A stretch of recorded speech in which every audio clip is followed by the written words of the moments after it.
अच्छा जी, आज हम स्टार्ट कर रहे हैं यूज़ इफ़ेक्ट। हमने यूज़ स्टेट पढ़ लिया था। यूज़ स्टेट हमारे पास हुक है और यूज़ इफ़ेक्ट भी हमारे पास हुक है। हुक कैसे पता चलेगा? अगर आपके पास स्टार्ट में यूज़ लिखा हुआ है तो वो आपका हुक होगा। सिंपल एक ये है, ठीक है। इसके अलावा हम यूज़ स्टेट पढ़ चुके, आज हम यूज़ इफ़ेक्ट पढ़ रहे हैं। तो यूज़ इफ़ेक्ट की डेफिनेशन ये है हमारे पास कि use effect is a React hook that lets you synchronize a component with in external system. ठीक है, आपके पास यूज़ इफ़ेक्ट क्या है? आपके पास हुक है जो क्या करता है, आपके कंपोनेंट को सिंक्रोनाइज करेगा एक्सटर्नल सिस्टम के साथ। यानी इसका मतलब ये है कि अगर आपकी एप्लीकेशन आप किसी एक्सटर्नल सिस्टम यानी कि आईओटी डिवाइस है आपके पास या बैकएंड आपके पास है, तो अगर उसके साथ आप कनेक्ट कर रहे हैं तो उसके साथ सिंक्रोनाइज करने के लिए यूज़ इफ़ेक्ट इस्तेमाल किया जाता है। ठीक है, तो आपके पास यूज़ इफ़ेक्ट क्यों इस्तेमाल कर रहे हैं हम? आपके कंपोनेंट को सिंक्रोनाइज कर दें आपके एक्सटर्नल सिस्टम के साथ। यानी अगर आप मोबाइल से क्लिक कर रहे हैं और बटन कोई आपने एपीआई कॉल करनी है, आपने क्लिक किया है यहाँ पे और आपके पास आप चाह रहे हैं कि आपकी लाइट ऑफ हो जाए या ऑन हो जाए, तो इस तरीके से सिंक्रोनाइज करने के लिए आपके पास वो यूज़ इफ़ेक्ट इस्तेमाल किया जाता है। तो हुक पढ़ रहे हैं हम। तो R F C React function component मैंने बना दिया और यहाँ पे हम यूज़ इफ़ेक्ट इस्तेमाल करेंगे। उसके लिए मैं यहाँ पे सबसे पहले एक स्टेट बना रहा हूँ, काउंटर स्टेट, ठीक है, जिसको हम अपडेट कर रहे होंगे। तो मैंने लिखा let count comma set counter equal to use state. तो मैंने एक स्टेट बना ली। ये स्टेट मेरे पास इंक्रीमेंट होती जाएगी, तो मैं इसका एक फंक्शन बना रहा हूँ इंक्रीमेंट का। ठीक है, फंक्शन इंक्रीमेंट, और इंक्रीमेंट के अंदर हम इस फंक्शन को इंक्रीमेंट करें तो मैंने सेट काउंटर करके काउंट प्लस 1 कर दिया और इनिशियली मैं इसकी वैल्यू 0 कर रहा हूँ। ठीक है, तो मैंने एक काउंटर बना लिया है, काउंटर फंक्शन, और ये काउंटर फंक्शन मेरे पास इंक्रीमेंट करेगा। इस काउंट को मैं यहाँ पे डिस्प्ले करवा रहा हूँ, तो h1 लेके इसके अंदर मैंने कॉल कर दिया अपना काउंटर। ठीक है, सही। तो मैंने एक काउंटर यहाँ पे डिस्प्ले करवा दिया है। इसको हुक को मैं अभी फ़िलहाल के लिए app.jsx में राउटिंग मैंने इसकी डिफ़ाइन कर दी है। ठीक है, राउटिंग क्योंकि हमारे पास नहीं थी तो उसके साथ चलना पड़ेगा हमको। तो यहाँ पे अगर हम देखें तो आपके पास यहाँ पे काउंट कितना आ रहा है, 0 आ रहा है। ठीक है, 0 आ रहा है। तो हमने देखा था कि भाई अगर आपको इंक्रीमेंट करना है तो आपको एक बटन की ज़रूरत होगी। तो उस बटन के ऊपर जब आप क्लिक करेंगे तो आपके पास क्या होगा, वो अपडेट होता रहेगा। अच्छा, यूज़ इफ़ेक्ट का इस्तेमाल क्या होता है? यूज़ इफ़ेक्ट आपके पास पहली दफ़ा चलता है जब आपका कंपोनेंट रेंडर हो जाता है, तो आपने उसके अंदर जो लॉजिक डिफाइन की है वो पहली दफ़ा चल जाती है। यूज़ इफ़ेक्ट बनता कैसे हम बना रहे हैं यहाँ पे। ठीक है, तो यहाँ पे मैंने यूज़ इफ़ेक्ट बना दिया। यूज़ इफ़ेक्ट आप लिखेंगे और यूज़ इफ़ेक्ट आपके पास दो चीज़ें मांगता है, एक कॉल बैक फंक्शन मांगता है और एक डिपेंडेंसी मांगता है आपसे। ठीक है, तो कॉल बैक फंक्शन क्या है हमारे पास, एक एरो फंक्शन हम इसको पास कर देंगे तो ये हमारे पास है कॉल बैक फंक्शन। दूसरा ये आपसे डिपेंडेंसी मांगता है। फ़िलहाल मैं इसको कॉल बैक फंक्शन पास कर दिया। डिपेंडेंसी मर्ज़ी है आपकी, पास करना चाहो या नहीं करना चाहो, ये आपकी मर्ज़ी है, आपकी काम के ऊपर डिपेंड करता है कि आपने क्या काम करवाना है। ठीक है, फ़िलहाल मैंने डिपेंडेंसी नहीं पास करी है दिखाने के लिए कि इसका एक्शन आप परफॉर्म कर रहे हो तो हो क्या रहा है। ठीक है, तो इसके अंदर मैं अपना इंक्रीमेंट फंक्शन कॉल कर रहा हूँ। जैसे ही मैंने यहाँ पे इंक्रीमेंट फंक्शन अपना कॉल किया है, आप देख सकते हो यहाँ पे हमारे पास यूआई पे मल्टीपल री रेंडर्स आपके पास होते जा रहे हैं। ठीक है, तो ये आपके पास एक लूप की तरह चल गया। अब यूज़ इफेक्ट जैसे ही आपने अपना कंपोनेंट रेंडर किया, स्टार्ट हुआ 0 से, एक दफ़ा कंपोनेंट कॉल किया और अब ये डिपेंडेंसी एरे, क्योंकि आपने इसको कोई डिपेंडेंसी नहीं दी, आपने इसको बताया नहीं कि भाई आप इसके ऊपर डिपेंड होती है, मल्टीपल टाइम्स कॉल होता जा रहा है। अब इसका काम ये है कि जब जब आपके पास कोई स्टेट चेंजेस होंगी तो आपके पास यूज़ इफेक्ट आप परफॉर्म होगा। ठीक है, अगर आप डिपेंडेंसी एरे नहीं देते, आप इसको किसी चीज़ के ऊपर डिपेंड नहीं करते, तो ये जैसे ही स्टेट चेंज होगी दोबारा चल जाएगा। हम इसको रोकने के लिए यहाँ पे एक डिपेंडेंसी एरे दे सकते हैं कि भाई डिपेंडेंसी एरे क्या होता है आपके पास। इसके अंदर आप डिफाइन करोगे आप इसको किसके ऊपर डिपेंड कर रहे हो। ठीक है, तो मैंने यहाँ पे एक डिपेंडेंसी एरे दे दिया है और अब अगर आप चेक करो तो ये एक ही दफ़ा चल रहा है मेरे पास। ठीक है, यूआई पे मैंने रीलोड किया, 0 से एकदम से 1 हो रहा है, तो ये एक दफ़ा चल रहा है मेरे पास, ये डिपेंडेंट हो गया। डिपेंडेंसी एरे अभी मैंने एम्प्टी एरे डिफाइन किया है। एम्प्टी एरे का मतलब कि मैंने इसको कुछ नहीं दिया, इसका मतलब यही है कि ये एक ही दफ़ा चलेगा, उसके बाद दोबारा नहीं चलेगा। अच्छा, मैं यहाँ पे एक और स्टेट बना रहा हूँ, एक काउंटर की स्टेट बना दी, एक मैं यहाँ पे टाइमर की स्टेट बना रहा हूँ। ठीक है, हम टाइमर को ऑटोमेटिकली अपडेट कर रहे होंगे। तो यहाँ पे मैं टाइमर कर देता हूँ सेट टाइमर, और एक मैं काउंट की स्टेट बनाई है, उस काउंट की स्टेट को मैं अपडेट करूँगा बटन क्लिक के ऊपर। तो यहाँ पे मैंने टाइमर लिख दिया है, तो मैं यहाँ पे टाइमर हो गया हमारे पास ये, ठीक है। और ये मेरे पास हो जाएगा काउंट।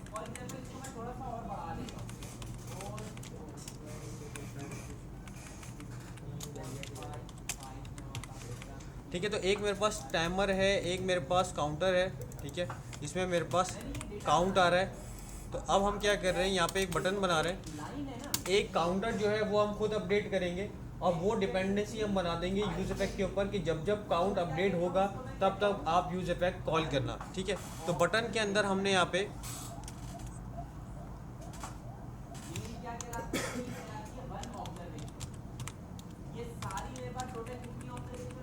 ऑन क्लिक लगा दिया, यहाँ पे ऑन क्लिक, और ऑन क्लिक के अंदर हम यहाँ पे एक एरो फंक्शन पास कर रहे हैं, कॉल बैक फंक्शन, और इसके अंदर हमने कर दिया सेट काउंटर करके काउंट +1, ठीक है।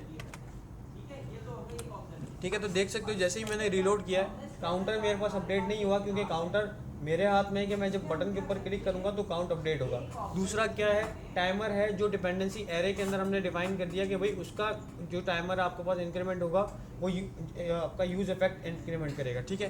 तो मैंने रीलोड किया, रीलोड कर रहा हूँ, मेरे पास ये 0 से 1 हो रहा है। काउंटर में इंक्रीमेंट करूंगा, मेरे पास फिलहाल काउंटर इंक्रीमेंट हो रहा है, टाइमर इंक्रीमेंट नहीं हो रहा, यानी कि यूज इफेक्ट पहली दफ़ा चला, उसके बाद वो नहीं चला, क्योंकि मैंने उसको डिपेंडेंसी कोई डिफाइन नहीं की हुई। तो ये मेरे पास जब तक चलता रहेगा तब तक मैं यहाँ पे इसको इंक्रीमेंट करता जाऊँगा खुद से। ये अगर मैंने इंक्रीमेंट करना है, मैं चाह रहा हूँ कि जब मैं काउंटर इंक्रीमेंट करूँ तो ऑटोमेटिकली टाइमर भी इंक्रीमेंट हो जाए। तो ये डिपेंडेंसी हो गई। अब डिपेंडेंसी अगर आपने डिफाइन करनी है तो ये डिपेंडेंसी एरे कहलाता है। अगर मैं यहाँ पे डिपेंडेंसी एरे नहीं लगाता तो मेरे पास वही होता कि आपके पास ये कंटिन्यूस चलता जाता, ठीक है, इनफाइनाइट।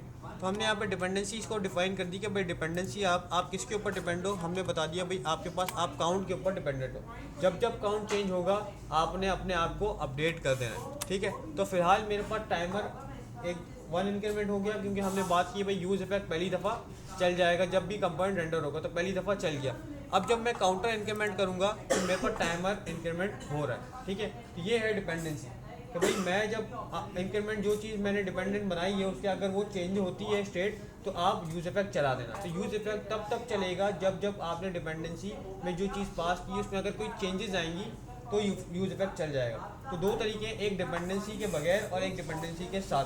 अच्छा, ये इस्तेमाल कहाँ होता है, हम APIs कॉल करते हैं तो वहाँ पे इस्तेमाल होता है। तो अभी हम API भी कॉल करेंगे तो ये आपके पास आ गया, ठीक है, वही एक डिपेंडेंसी के साथ और एक डिपेंडेंसी के बगैर, ठीक है। तो ये इंक्रीमेंट हमारे पास होता जा रहा है, सही है। अच्छा, API कॉल करने के लिए हम यहाँ पे एक डमी API उठा लेते हैं। प्रोडक्ट्स API हमारे पास थी,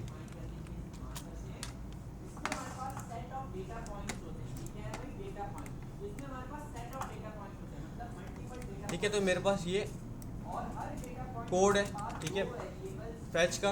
अभी फ़िलहाल हम फैच पे जा रहे हैं। एक्सियोस मैंने पढ़ा दिया है, तो पहले हम फैच चेक कर रहे हैं, इसके बाद हम इसको चेंज करके एक्सियोस पे भी आ जाएंगे, क्योंकि हम रिएक्ट में एक्सियोस को इस्तेमाल कर रहे थे। तो फिलहाल मैंने ये कोड कॉपी कर लिया है। कोड कॉपी करने के बाद मैं यहाँ पे अभी हम टाइमर की बात नहीं कर रहे, तो टाइमर मैंने यहाँ से हटा दिया, ठीक है।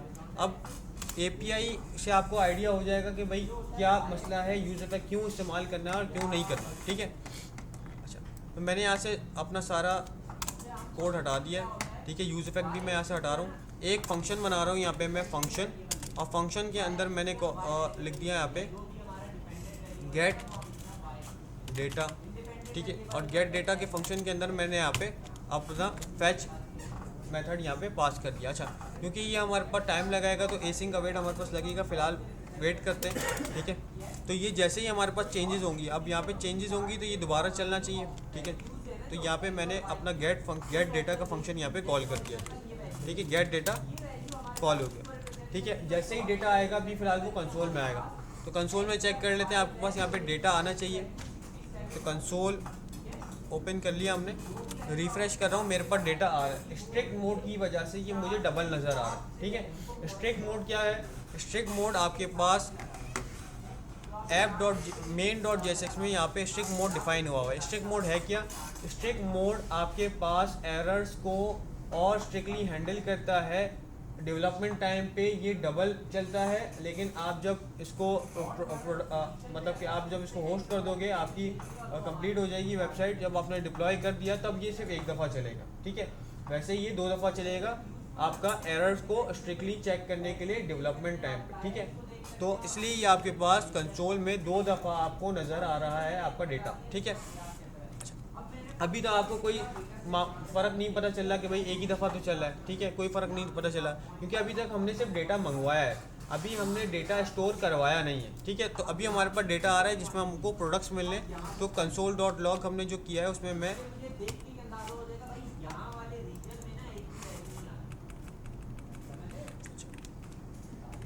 इसको हम एसिंग कर देते हैं। एसिंग लगा दिया यहाँ पे हमने एसिंग, ठीक है। मैंने यहाँ पे वेरिएबल बनाया कि let response is equal to fetch await. Fetch किया, जो भी रिस्पॉन्स आएगा उसको हम जेसन में कन्वर्ट करेंगे, ठीक है। तो let data equal to await response dot JSON, ठीक है। और जो रिस्पॉन्स आया डेटा का वो हम यहाँ पे कंसोल करवा लेंगे, तो console.log और यहाँ पे डेटा डॉट प्रोडक्ट्स, ठीक है।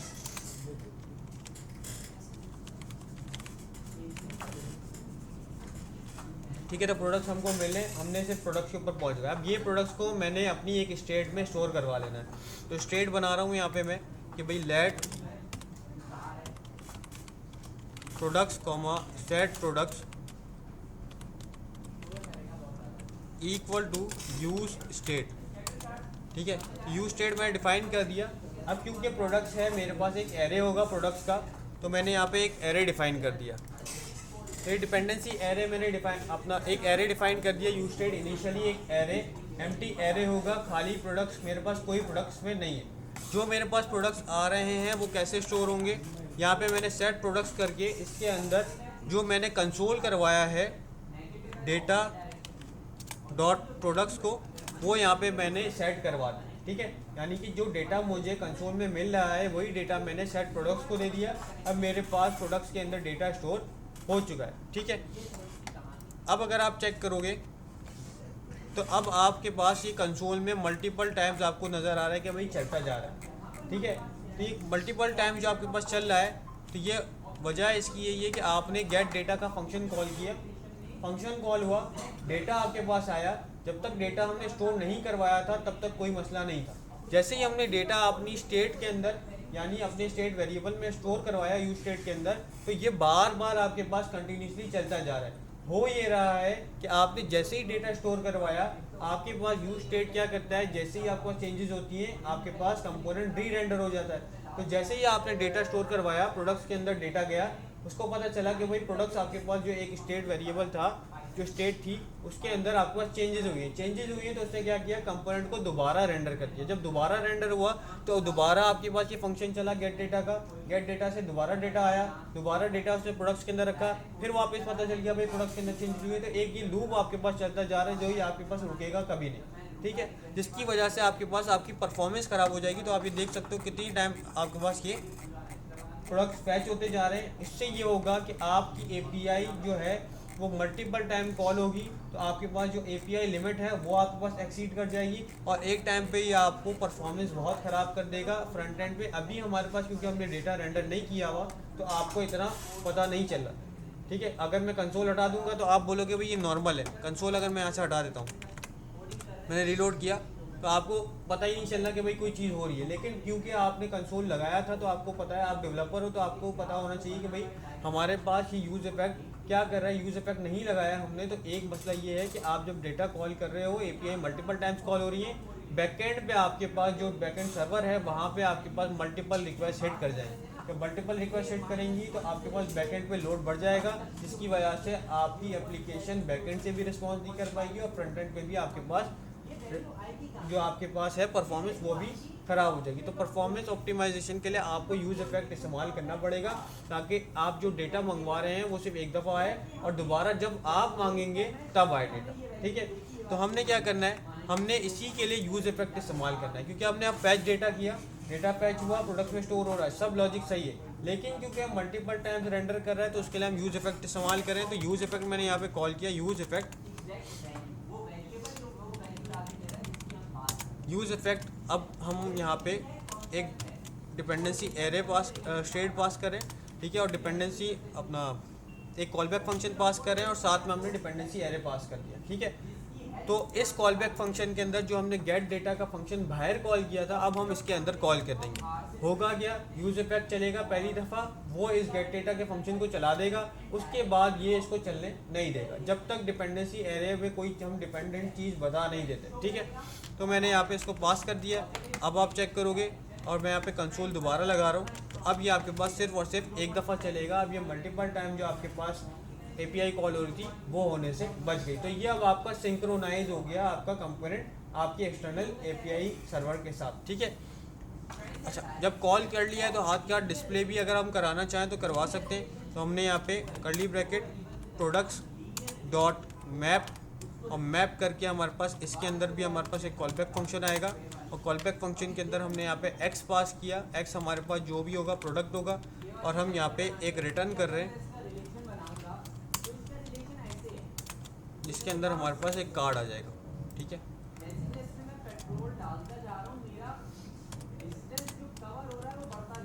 x डॉट टाइटल और एक इमेज लगा देते हैं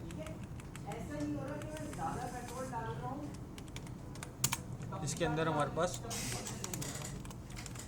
x डॉट इमेज।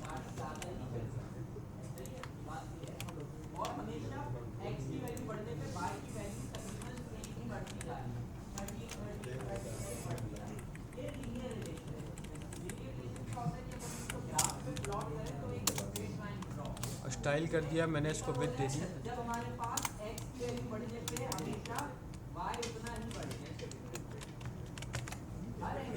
ठीक है, टाइटल आ रहा है मेरे पास। इमेज का हमारे पास मसला होगा तो इमेज हम चेक कर लेते हैं किस नाम से आ रही है। तो थंबनेल के नाम से इमेज आ रही है, तो थंबनेल हम यहाँ पे